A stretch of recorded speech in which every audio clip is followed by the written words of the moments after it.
పేదలైన వృద్ధులందరికీ 3 పూటలా తిండి పెట్టేలా పింఛను పెంచాల్సిన అవసరం ఉందని వైఎస్ జగన్ చెప్పారు.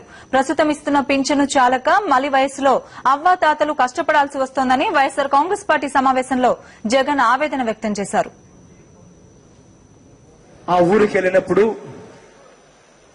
ఆ ఇళ్లకు వెళ్ళినప్పుడు, ఆ పేదవాడింట్లో కూర్చొని ఉన్నప్పుడు ఆ అవ్వ తాతలను నేను ఆప్యాయంగా పలకరించినప్పుడు నా కళ్ళతో నేను చూశా. ఆ అవ్వాతాతలు పొలాలలో పనిచేస్తున్నారు. ఆ అవ్వాతాతలు పొలాలలో పనిచేస్తున్నప్పుడు ఆ పనులు విడిచిపెట్టి నా దగ్గరికి పరిగెత్తుకుంటూ కూడా వచ్చి ఆప్యాయత చూపించారు.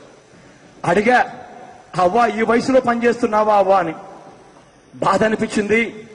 ఆ అవ్వ నాతో అన్నది, బతకాల కదా నాన్న, 200 రూపాయలు పెన్షన్ ఇస్తున్నాడు, అది మీ నాన్న ఇచ్చాడు, కానీ ఆ 200 రూపాయలతో బతకలేం కదా నాన్న అని చెప్పి ఆ అవ్వ అన్నప్పుడు నిజంగా ఆ అవ్వ తాత అన్న మాటల్లో ఎంత వాస్తవం ఉంది అన్న సంగతి బుర్రకు వెలిగింది.